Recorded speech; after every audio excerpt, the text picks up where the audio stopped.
সুপ্রিয় দর্শক, আমার সালাম এবং শুভেচ্ছা গ্রহণ করবেন। আপনারা জানেন যে বাংলাদেশে এখন পর্যন্ত 12টি জাতীয় সংসদ নির্বাচন অনুষ্ঠিত হয়েছে। তো এর মধ্যে 4টি ছিল অস্থায়ী কিংবা অন্তর্বর্তীকালীন সরকার কিংবা তত্ত্বাবধায়ক সরকার ব্যবস্থার অধীনে, আর বাকিগুলো ছিল দলীয় সরকারের অধীনে।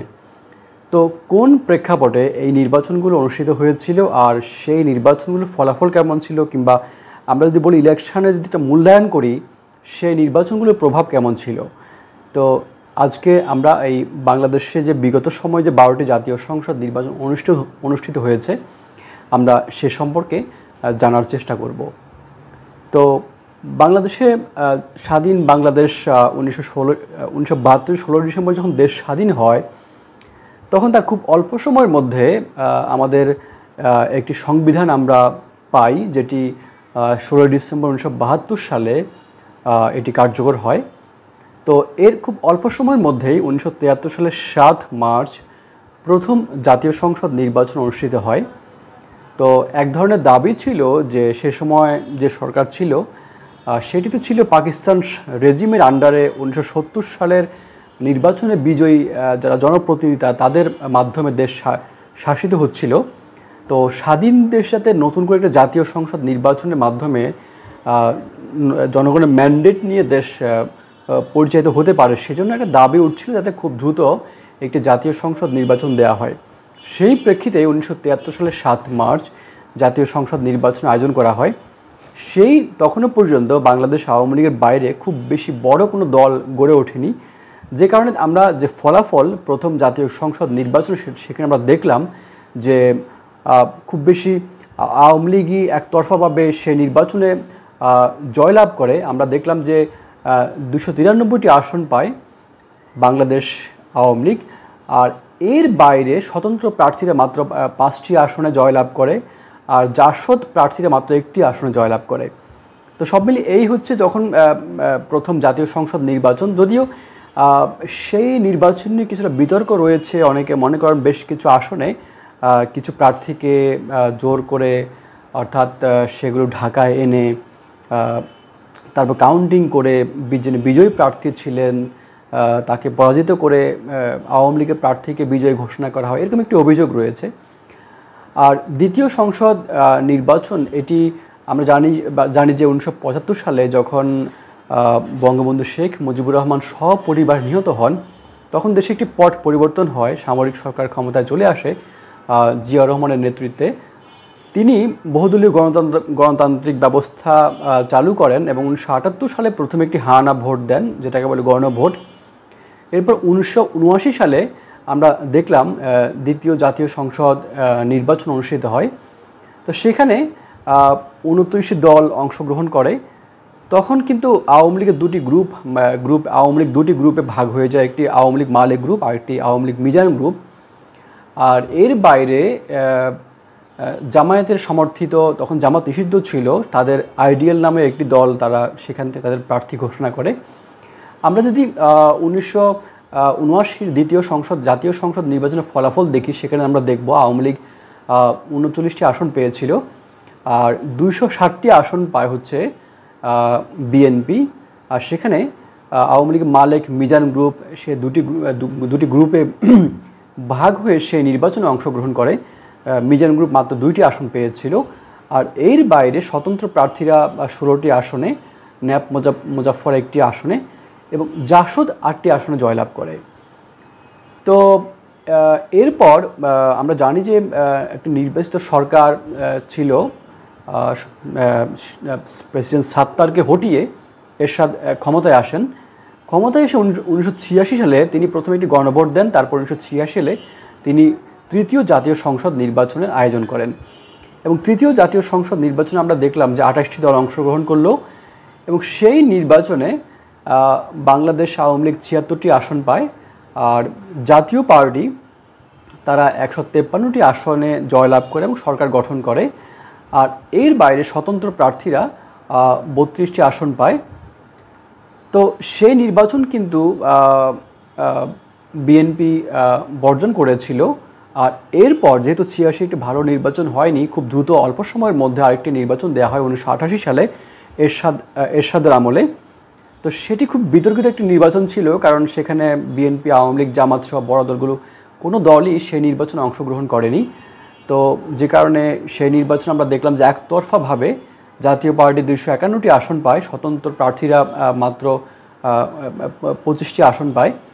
আর এর বাইরে সম্মিলিত বিরোধী দল জাসদের যে আসম আব্দুর রব তার নেতৃত্বে সেই কপ 19টি আসন পায়, জাসদ সিরাজ 3টি আসন পায়। তো সেই নির্বাচনটি ছিল একেবারে বিতর্কিত একটি নির্বাচন। তারপর এই নির্বাচনের পরে সবগুলো দল একটা ঐক্যবদ্ধ আন্দোলন গড়ে তোলে এরশাদের বিরুদ্ধে। তখন 1990-এর 6 ডিসেম্বর এরশাদ ক্ষমতা ছাড়তে বাধ্য হন। তখন অস্থায়ী সরকার অধীনে বিচারপতি শাহাবুদ্দিনের অধীনে একটি সুষ্ঠু এবং গ্রহণযোগ্য নির্বাচন অনুষ্ঠিত হয়, এবং বলা যায় এটির ছিল বাংলাদেশের ইতিহাসের সবচেয়ে ভালো নির্বাচন, পঞ্চম জাতীয় সংসদ নির্বাচন বলা হয় সেটিকে। সেই নির্বাচনে আমরা বিএনপি জামায়াতের সমর্থন নিয়ে সরকার গঠন করে। সেখানে বাংলাদেশ আওয়ামী লীগ আসন পেয়েছিল 88টি, আর বিএনপি পেয়েছিল 140টি আসন, জাতীয় পার্টি 35টি, এর বাইরে জামায়াত 18টি আসন পায় এবং সিপিবি 5টি আসনে জয় পায়। তো এই হচ্ছে মোটা দাগে। তো জামায়াতের সমর্থন নিয়ে বিএনপি সরকার গঠন করে, কিন্তু 1994 সালে একটি বিতর্কিত নির্বাচন হয় মাগুরাতে। এর প্রেক্ষিতে আওয়ামী লীগ একটি তত্ত্বাবধায়ক সরকার ব্যবস্থা দাবিতে ব্যাপক আন্দোলন গড়ে তোলে। আমরা প্রথমে দেখলাম সেই দাবি মেনে না নেওয়ার ব্যাপারে বিএনপি বেশ অনড় থাকে, যে কারণে আমরা দেখলাম যে ষষ্ঠ জাতীয় সংসদ নির্বাচন অনুষ্ঠিত হয় 1996-এর 15 ফেব্রুয়ারিতে। এটি একদম একটা একতরফা নির্বাচন ছিল। সেখানে বিএনপি প্রার্থীরা 278টি আসনে জয় পায়। তো সেই নির্বাচনে খুব অল্প সময় পরে আবার বিএনপি সংসদের ত্রয়োদশ সংশোধনী, অর্থাৎ যেটাকে বলা হয় তত্ত্বাবধায়ক সরকার ব্যবস্থা সংবিধানে অন্তর্ভুক্ত করে, এবং তত্ত্বাবধায়ক সরকার অধীনে 1996-এর 12 জুন, অর্থাৎ বেশ অল্প কিছুদিন পরে আরেকটি জাতীয় সংসদ নির্বাচন আয়োজন করা হয়, যেটিকে বলা হয় সপ্তম জাতীয় সংসদ নির্বাচন। এটিও মোটামুটি গ্রহণযোগ্য একটা নির্বাচন ছিল। সেই নির্বাচন আমরা দেখলাম প্রায় 81টি দল অংশগ্রহণ করে, এবং সেখানে আওয়ামী লীগ 146 আসন পায়, বিএনপি পায় 116টি, আর জাতীয় পার্টি 32টি এবং জামায়াত পায় 3টি আসন। তো তখন আওয়ামী লীগ জাতীয় পার্টির সমর্থন নিয়ে সরকার গঠন করে। আর এরপরে 2001 সালে সেটিও মোটামুটি ভালো ইলেকশন ছিল তত্ত্বাবধায়ক সরকার ব্যবস্থার অধীনে। 2001 সালে অষ্টম জাতীয় সংসদ নির্বাচন, সেই নির্বাচনে 4 দলীয় জোট বিএনপির নেতৃত্বে তারা সরকার গঠন করে।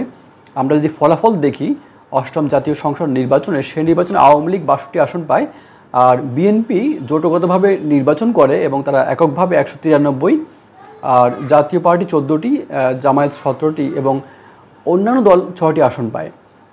এরপর 2006 সালে তত্ত্বাবধায়ক সরকার ব্যবস্থা নিয়ে একজন বিতর্ক তৈরি হয়। KM হাসান তিনি তত্ত্বাবধায়ক সরকারের প্রধান হওয়ার কথা, কিন্তু যেহেতু বিএনপি বিচারপতিদের বয়স বাড়ানোর মাধ্যমে KM হাসানকে তত্ত্বাবধায়ক সরকার ব্যবস্থার প্রধান হিসাবে নিয়োগ দেওয়ার জন্য একটা চেষ্টা কিংবা অপচেষ্টা বলি, সেটি তখন আওয়ামী লীগ এই নির্বাচনকে ঘিরে তাদের একটা আন্দোলন গড়ে তোলে। আমরা জানি বিখ্যাত 28 অক্টোবর তখন একটি ব্যাপক সহিংসতা হয়। তার প্রেক্ষিতে KM হাসান দায়িত্ব না নেওয়ার কারণে তখনকার প্রেসিডেন্ট ইয়াজউদ্দিন আহমেদ দায়িত্ব গ্রহণ করেন তত্ত্বাবধায়ক সরকার ব্যবস্থার প্রধান হিসাবে। কিন্তু পরবর্তীতে আমরা দেখলাম যেটাকে বলা হয় 1-11, তখন একটা সামরিক সমর্থিত একটা তত্ত্বাবধায়ক সরকার ব্যবস্থা গঠিত হয় এবং তারা 2 বছর ক্ষমতায় থাকে এবং জাতীয় পরিচয়পত্র সহ অনেকগুলো সংস্কারের চেষ্টা করে।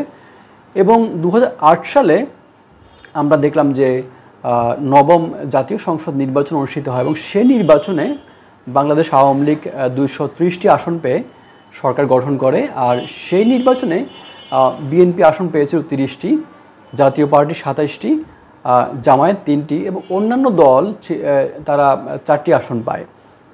তো সেই নির্বাচনে মোটামুটি গ্রহণযোগ্য ছিল, কিন্তু অনেকে বলেন যে সীমানা নির্ধারণ করার মাধ্যমে এক ধরনের বিএনপিকে কোণঠাসা করে ফেলা হয়েছিল। আরেকটি হচ্ছে খালেদা জিয়া জেলে ছিলেন, তিনি খুব অল্প সময়ের মধ্যে তাকে একটা নির্বাচন যেতে হয়েছে। তারপরে কিছু আসন অনেক বেশি ভোট কাস্টিং হয়েছে, যেটা নিয়ে বিএনপির আপত্তি, যে কিছু আসনে খুব ক্লোজলি বিএনপিকে হারিয়ে দেওয়ার একজন অভিযোগ করা হয়। তো আওয়ামী লীগ ক্ষমতায় এসে 2011 সালে সংবিধান থেকে তত্ত্বাবধায়ক সরকার ব্যবস্থা বাতিল করে, যে কারণে 2014 সালে বিএনপি এই নির্বাচন বর্জন করে। বিএনপি এবং বিএনপির জোট, জামাত সহ অন্য দলগুলো 70% রাজনৈতিক দল, সেখানে একটা একতরফা নির্বাচন অনুষ্ঠিত হয় এবং সেই নির্বাচনে 153 আসনে প্রার্থীরা বিনা প্রতিদ্বন্দ্বিতায় নির্বাচিত হন এবং সেটি নিয়ে কোর্ট পর্যন্ত গড়িয়েছিল। আমরা দেখলাম সেই নির্বাচনে আওয়ামী লীগ 234টি আসন পায়, আর জাতীয় পার্টি 34টি, আর স্বতন্ত্র প্রার্থীরা 16টি আসনে জয়লাভ করে। তো এরপর 2018 সালে মোটামুটি সবার অংশগ্রহণে একটা নির্বাচন হয়, কিন্তু নির্বাচনের ফলাফল এবং মাঠ দুটোই ছিল একতরফা আওয়ামী লীগের পক্ষে। এবং কেউ কেউ বলেন যে সেটি নৈশ ভোটের নির্বাচন ছিল। তো আগের দিনই ভোটের বক্স প্রশাসনের সহায়তায় ভোটের বক্সগুলো পুড়ে রাখার একদম অভিযোগ করা হয় এবং অনেকে মনে করেন যে একটা জালিয়াতির নির্বাচন ছিল। সেখানে বিএনপি মাত্র 6টি আসন পায় এবং আওয়ামী লীগ আসন পায় 258টি।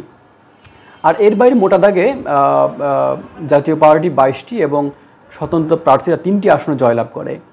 2014 আর 2018 পরে অনেকে ধারণা ছিল যে হয়তো 2024 একটা ভালো ইলেকশন হবে, দ্বাদশ জাতীয় সংসদ নির্বাচন, কিন্তু সেখানে বিএনপি এবং জামাত সহ তাদের যে জোট সঙ্গী তারা কিন্তু সেই নির্বাচন বর্জন করে। তারা একটা ঘোষণা ছিল যে দলীয় সরকার অধীনে বিএনপি আর কোনো নির্বাচনে যাবে না। তো সুতরাং এই নির্বাচনে আওয়ামী লীগ তার কৌশল হিসাবে যে নির্বাচনকে এক ধরনের নির্বাচন সবাই অংশ নিচ্ছে এই ধরনের একটা আবহ তৈরি করার জন্য জাতীয় পার্টির কিছু আসন ছেড়ে দেওয়া হয় এবং আওয়ামী লীগের যে স্বতন্ত্র প্রার্থী তারা এখানে আওয়ামী লীগের যারা মূল প্রার্থী তাদের বিরুদ্ধে একটা প্রতিদ্বন্দ্বিতা গড়ে তোলার চেষ্টা করে। তো যে কারণে অনেকে মনে করেন যে একটা আমিডামি নির্বাচন ছিল 2024 সালের নির্বাচন, দ্বাদশ জাতীয় সংসদ নির্বাচন। তো কিন্তু এটাও ছিল একটা একতরফা এবং একটা প্রহসনের নির্বাচন। আমরা যদি ফলাফল দেখি, বাংলাদেশ আওয়ামী লীগের প্রার্থীরা 268টি আসনে জয়লাভ করে, জাতীয় পার্টি 26টি, আর জাসদ 3টি, ওয়ার্কার্স পার্টি 2টি, আর জেপি 1টি। আসলে আওয়ামী লীগ প্রার্থীরা পেয়েছিল 224টি, কিন্তু যারা স্বতন্ত্র প্রার্থীদের মধ্যে একটা বড় অংশ ছিল যারা আওয়ামী লীগের। তো সব মিলিয়ে যদি আমরা ধরি আওয়ামী লীগের স্বতন্ত্র এবং আওয়ামী লীগের যারা দলীয় নৌকা প্রতীক নিয়ে সব মিলিয়ে 268 আসনে আওয়ামী লীগ এককভাবে জয়লাভ করে।